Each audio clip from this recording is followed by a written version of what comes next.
Shoigu always appears in uniform. He's never spent a day in the military in his life. He's been a civilian all his life. But as Minister of Defense, as a courtesy, he gets a uniform. So he gets a uniform as a 4-star general, and he's got medals, a chest full of medals. He hasn't won a single one of them doing anything. So there's 3 possible areas around Bakhmut, around Velika Novosilka, and then further west, south of Orkiv, which looks like the biggest that they've made so far. They've got more space there, and they've got through a lot of the minefields. Now, they may or may not go for that space because a lot of strategic deception is likely to be involved. But somewhere along the front, a 750-mile front, they've got to commit themselves to pushing their heavy weapons, their heavy forces, these armoured brigades, through one of the gaps. And that will be risky because the Russians have still kept quite a lot of their defences intact. They are stretched. The Russians are not finding it easy, but they're certainly not collapsing. So, yes, there's some risk involved.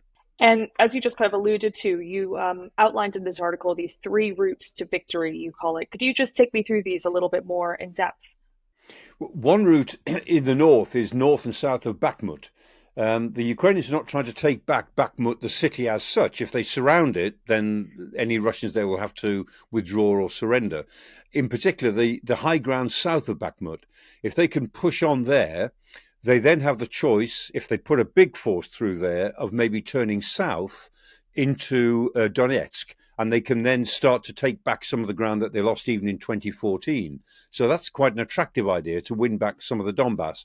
Now, they've got to be careful because the Russians themselves look as if they've been trying to sort of counterpunch north of that from Crimea and Svatove towards Kupiansk. The Russians aren't getting on very well with that, but they do look as if they've still got quite a lot of forces massed around there, and the Russians might try this counterpunch further north, which would negate the advantages which the Ukrainians might get at Bakhmut itself. So that's a complex area.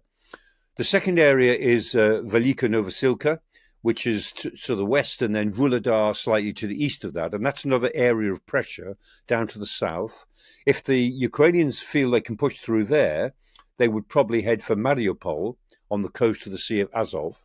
And that would make a certain amount of sense. And again, there's high ground. The high ground at Vuhledar they've already got. And when you get high ground, particularly in a country like Ukraine, that matters because there's so much other ground you can see. If you're on the high ground, if you're on the ridges, then you can control a very large area.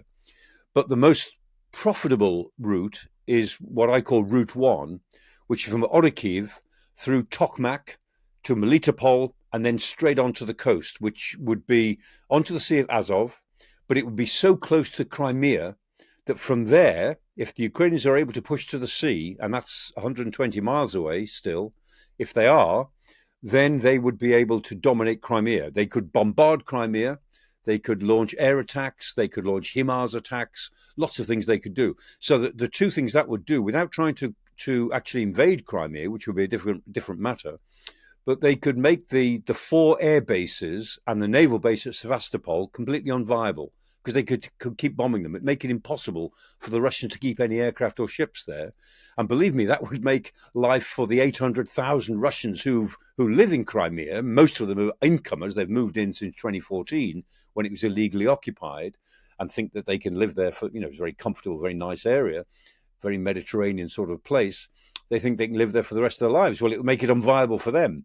And so the Ukrainians, if they could reach the coast south of Melitopol, they could make Crimea a complete no-go area for the Russians, both militarily and in civilian terms. And that would be a massive crisis for Putin. It'd be a huge bargaining chip for Ukraine, and it would be a strategic gain. Wouldn't end the war, wouldn't give them total victory, but my goodness, it would be a big step towards some sort of ceasefire on very favorable terms. Yeah, absolutely. And I mean, you've said in your article that Kyiv's giving the impression that they will use Route 1, but could that actually just be a strategy of deception? Maybe they'll use one of the other routes that you've outlined.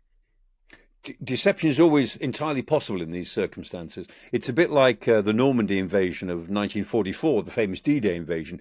Everybody knew it was coming. The Germans knew it, the French knew it, the British knew it, people in the street knew it, everybody knew. But nobody, apart from a very small number of Allied planners, knew exactly when and exactly where. And out of that inevitable situation. It was inevitable that there would be an invasion in 1944. It is inevitable that the Ukrainians will launch most of their forces through one of these three gaps, or maybe a fourth one if they could open it. But we don't know exactly when, we don't know exactly where. So strategic deception is always possible. And the Ukrainians themselves may not have made the choice. They may be seeing what lies on each of those three areas. They've made three reasonable breaches through the Russian defenses. They might be looking at each of them and saying, well, which is our best advantage? You know, it's a mixture of deciding where can you get through, and having got through, what gains you get from getting to the other side of the fortress, as it were. How likely is it that the Russians would actually collapse if you get through this area, or will they not collapse? They'll just withdraw in good order. And the danger for the Ukrainians is that they might penetrate through Russian defenses, but it'd be like penetrating a sponge. They'll get through, but the Russians will just pour more men and more equipment in, which will just close around the Ukrainians. And although the Ukrainians won't be defeated, they won't be victorious either. That's the risk, that they don't break the opposition. They just make the opposition behave like a sponge. If let's say that Ukraine goes the Route One way about this, I mean, what sort of obstacles do you think they're going to be facing? Because we're already seeing landmines kind of slowing down the counteroffensive. They're facing attack helicopters, and the lack of air power means they can't, provide themselves with the coverage to push forward.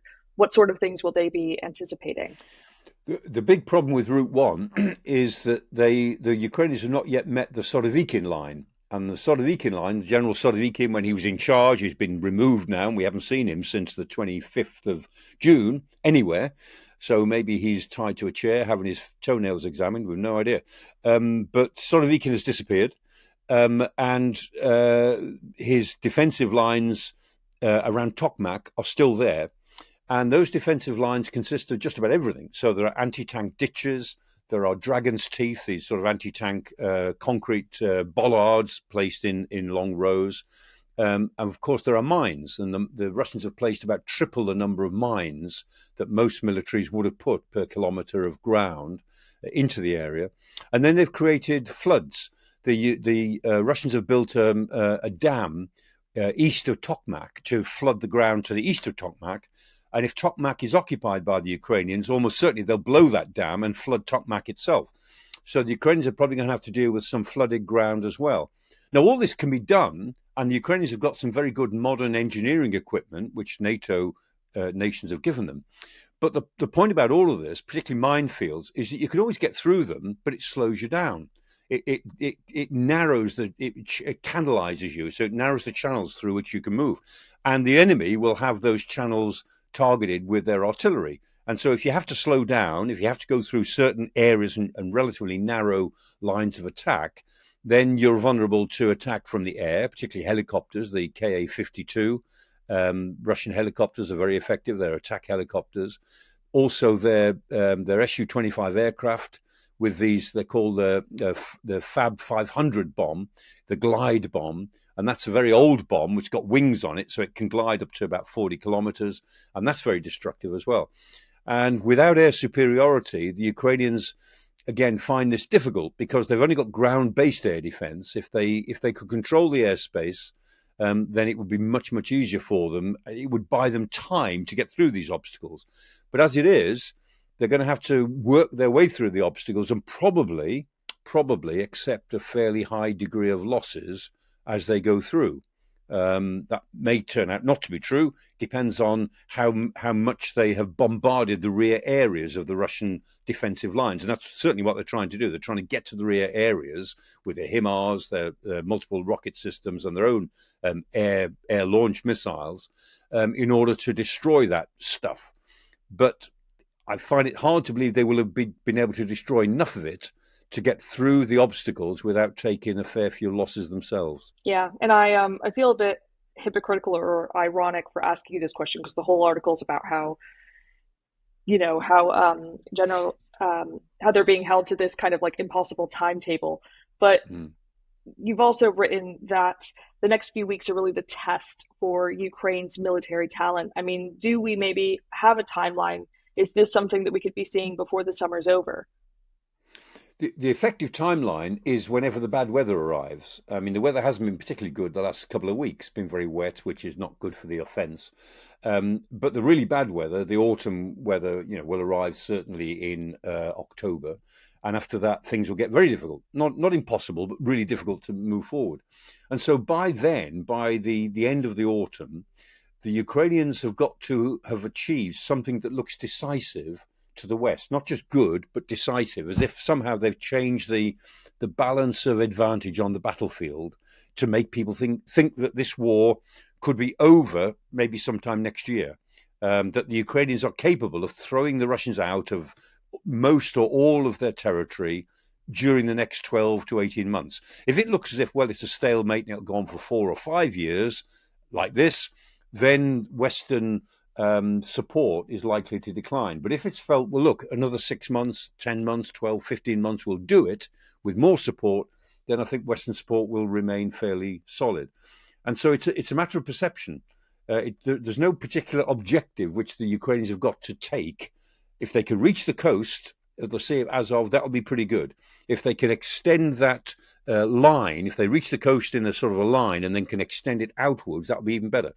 And if the Russians look as if they've cracked and are in retreat in 2 or 3 areas, that will be very good. But none of those things may happen. Somehow the Ukrainians have got to create an image that, yes, this war can be concluded on favourable terms in a politically foreseeable time frame, a year, 15 months, something like that. I mean, it's quite unfair though, isn't it, to be holding Ukraine to this political timetable, which just simply doesn't really work when you're in the middle of a war. No military campaign should be run according to political timetables, and that's a straight military doctrinal reality. But it is also a political reality that they always are. I mean, all military campaigns have some sort of political timetable operating behind them. And in this case, Ukraine's political timetable is not really driven by Ukraine, but it's driven by the Western allies. And the things that are looming on that is the beginning of the American presidential election, the degree to which the European Union and European powers are prepared to, as it were, remain constant with Ukraine. They'll all keep on supporting Ukraine, but how enthusiastic are they? Because it's getting very expensive. And also, the Western powers are all going to run into an armaments crisis in the autumn, whether Ukraine's successful or not. We've given Ukraine all that we easily can. Our own stocks are now getting lower, and we've not invested very much in building them up. And every European power is going to run into a crisis in the late autumn where it just simply doesn't have enough ammunition, enough sustainment, enough weapons, either to give to Ukraine or to maintain the levels that it thinks it needs to maintain with its own forces. And that crisis is coming, whatever happens in Ukraine. So, of course, it's very unfair on Kiev. And the most unfair thing on Kiev is the fact that we are now going to give them air power when it's too late. They'll get effective air power in F-16s sometime next year. If we'd have taken that decision 6 or 8 months ago, they would have air superiority now over the battlefield, at least, and that would make a huge difference. And so, as always, usually we've done too little just about in time. On aircraft, we've done too little too late, and the Ukrainians are trying something which we wouldn't try. We wouldn't do this. They have no choice, so they have to, and they have to try to create a modern combined arms approach to warfare in a matter of months. And we spent years developing this, and we're asking them to do it over 6 months.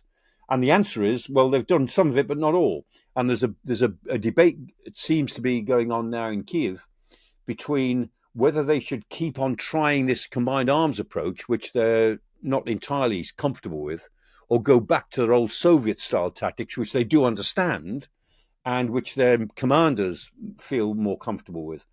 And if they don't succeed quite soon in breaking through, they might just fall back on their old Soviet-style tactics and say, well, just hammer away, do the best you can, and accept whatever big losses you have to take. I hope they don't do that, but I think there's a sort of tension building now in Kiev between persevering with a new style of warfare, which is quite hard to learn, and they've had to try to learn quickly, and falling back on the old one, which may succeed, but at horrendous cost.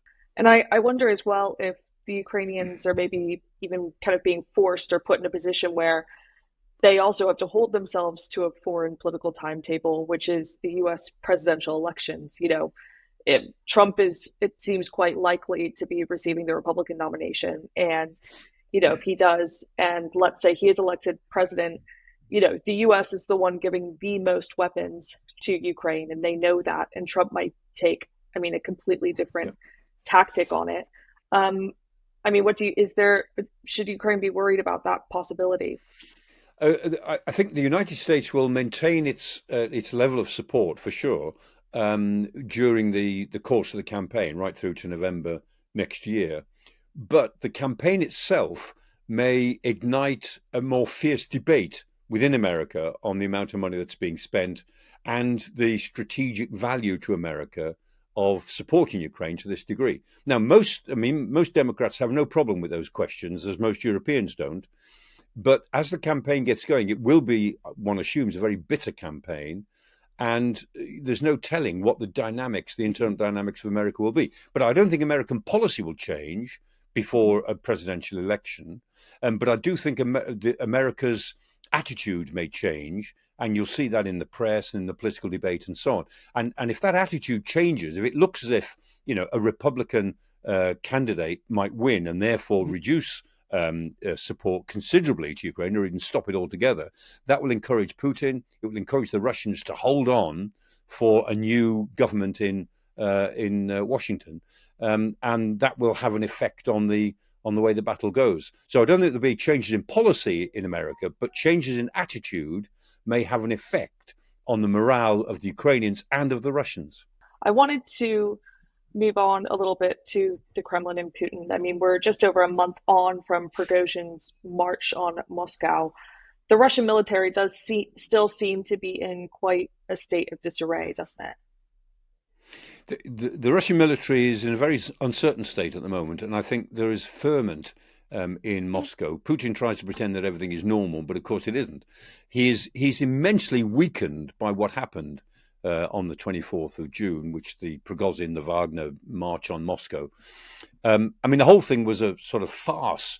Nobody was in control of anything. Prigozhin didn't know what he was going to do next. Surovokin seemed to know about it, didn't know what he was going to do. Putin didn't know what he was going to do. Everyone was sort of casting around to get a grip on this whole thing. And the whole thing was very chaotic. But in that chaos, it was also very dangerous, because what was clear was that the Wagner group felt they had some leverage over the Ministry of Defense, not necessarily Putin, but the Ministry of Defense.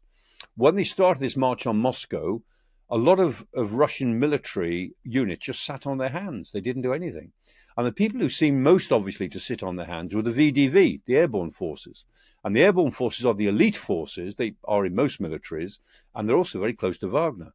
They trained together at Molkino. Their base used to be, one of the bases was Molkino, where they were next door to each other. And a lot of VDV troops, retired from the military and then joined Wagner. So that they were very close. And what's happened since then is that Putin was then seen 5 days later from this march on Moscow on the 29th of June. There he was negotiating in the Kremlin with Prigozhin and 38 Wagner people. And he didn't even get what he wanted, with them sitting in front of him. These people who've been traitors the previous week, scum the previous week, were therefore, fated to tea in the Kremlin for a discussion, and they went away without having given Putin what he wanted. That's astonishing. And so Putin has certainly lost from that. But also the Ministry of Defense is in ferment, because there's a sort of purge going on. We're still trying to get to the bottom of how deep this purge is, how far it goes, of the VDV. And so clearly Shoigu, the defense minister, and Gerasimov, the chief of the general staff, are trying to do something about the loyalty of DVD commanders. They're not entirely certain about their loyalty. And the commander of the 58th Combined Arms Army, Ivan Popov, the best general that the Russians had on the ground, he was the man on the southern front, the Orikhiv front that we were talking about, the man who's operating some pretty efficient defenses in the south. He was removed for criticizing the Ministry of Defense. And it's now sort of open season on criticism, is that a lot of senior commanders, on behalf of their men, are now criticizing the Ministry of Defense. So the MOD is involved in trying to, as it were, re-energize its control of its own units. Putin himself is standing away from that, but he's just weak, intrinsically weakened by the whole Prigozhin thing and the fact that Wagner still exists. They're in Belarus, that they will continue their operation in Africa, and Prigozhin is still a player in Russian politics. And then beside all of that, Wagner are not fighting in Ukraine anymore. A lot of VDV units have been withdrawn from some of their frontline roles. And the Russian troops that are there are complaining in these videos that I see every day, where a little group of troops, 15 or 20, they say, this is what's left of a company. A company of troops would normally be 100, 120 men, and there's 20 of them. And they say, this is what's left. And we've come back. We've got no ammunition. We were let down. Our commanders disappeared. They just left us to rot. And we appeal to you, Mr. Putin, Vladimir Validovich. They always call him that. So we appeal to you, Mr. Putin, to actually do something about all of this. And so the Russian army, although they are strong in their static defenses, are not in a particularly good shape. And I think the Prigozhin rebellion, if that's what it was, is still having ripple effects throughout the whole force. Do you think that Shoigu and Gerasimov, do you think that they could be on the outs as well? Yes. Shoigu has been supported by Putin. I mean, they're very old friends. They go hiking together, or used to. And a lot of people said, well, Putin is naturally close to Prigozhin because they go back to Petersburg and the old days of the crime gangs and so on. But Shoigu is closer. And Shoigu has a much better reputation throughout Russia because he used to be the man for emergency operations. And so he was the man who dealt with floods and natural disasters. And he has quite a good profile in Russia. And it looks as if Putin believes in Shoigu more than he believes in Prigozhin. Gerasimov is a bit of an outsider to this. But I think Shoigu is actually, you don't hear much about him, and he doesn't say very much in public. But I think quietly he's consolidating his power. Although it's shaky, he's consolidating it. Gerasimov is in a more vulnerable position, I think. And of course, none of them really know what Putin is thinking, because like all dictators, he operates only with a very close circle of people who are not really political at all. They're just his backers and his friends and people who've been bankrolling him for years. And nobody quite knows, when he's going to turn on any given member of the ruling group. You said Shoigu's he's trying to consolidate his power. I mean, could you elaborate on that a little bit? Do you mean that he could kind of pull a Prigozhin? Is that more? Do you mean something else? Shoigu certainly has no love for Prigozhin. I mean, it's been rumored that Timchenko, one of the oligarchs, has had a contract out on Prigozhin for over a year. And certainly it is believed that a lot of people will target Prigozhin, and they'll certainly kill him if they can. Shoigu's got his own private army, remember, himself, called Patriot. And so, like all of them, there's at least 20 to 25 private military companies running around on the Russian side of the war. And some of them are just security forces, like Gazprom and Rosneft. They've got their own security forces, and some of them are doing some fighting. But there's groups like Wagner, and Patriot has become a bit like Wagner.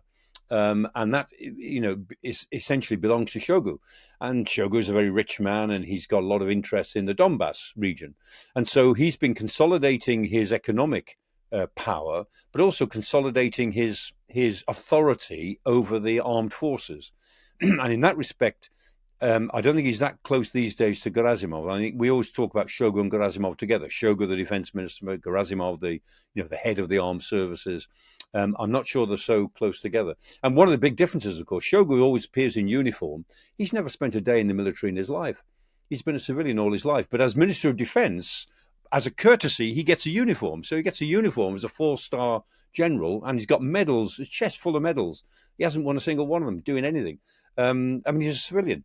Not a day in the military. But he is consolidating his control over the military, and Gerasimov is isolated somewhat from that central group. Shoigu is still in that central group, as far as we know, with Putin. It's interesting, though, because, those are actually, as things stand, the three men, Putin, Gerasimov, and Shoigu, who, if Putin decided that he wanted to push the big red nuclear button, those are the three people that have to say yes. It's Yeah. interesting the kind of politics and things that are playing out there. Yeah, yeah, yeah. Um, It's a three key firing chain. Yeah, all three, the president, the Minister of Defence, and the Chief of the General Staff, all have to agree that they're going to, release the nuclear codes. Yeah. I wanted to ask about kind of what we're seeing on the border of Poland. Poland and Lithuania have warned that Wagner fighters that are currently stationed in Belarus could attempt to destabilize NATO's eastern flank. What do you make of this? There's a lot of talk about Wagner operating to destabilize NATO. I don't think they will, and I'm not sure they will try, and I don't think they will at all succeed. The, the vulnerable area is which goes the Surovokin corridor, which runs from Lithuania, of course. From Kaliningrad within Lithuania, and Kaliningrad is Russian territory. It's the old Russian base there, and the Surovokin corridor runs from there to Belarus. And that corridor is NATO territory, but it's not very. It's quite narrow. And the idea was if you create incidents along the Surovokin corridor, then you can, in theory, call in Polish troops that might end up fighting Belarusian troops, and then you've got a sort of a European crisis on your hands. It's possible that Wagner would try that. I mean, that's the sort of thing they do in Africa fairly successfully. But Europe is a different place. Europe is much more institutionalized. There's a great deal more independent surveillance of what is going on. And NATO is very well equipped for crisis management. So I don't think that Wagner would have much success in doing that. More success is likely to be achieved in trying to create false flag operations to persuade Belarus to get involved in the war in Ukraine, to convince the Belarusians that they are somehow under attack from Ukraine, not from NATO, but from Ukraine itself. I think that would be a more conducive role for Wagner to play if they want to play a subversive role. Even then, I think I'm not sure they would succeed, because this war is pretty unpopular with the public in Belarus, and the Belarusian army is extremely weak. They're quite small, they're not well equipped, they're certainly not well trained. They wouldn't make a whole lot of difference to the war, even if they did join in. Thank you to our guest today. He is the renowned Michael Clarke. He writes fantastic articles often in the Sunday Times, and this one in particular had interactive maps and really insightful information on how the war in Ukraine is going to proceed and what it means for the Kremlin. If you'd like to read more from Michael Clarke, you can subscribe to the Times and the Sunday Times with the link in our description. Thank you very much.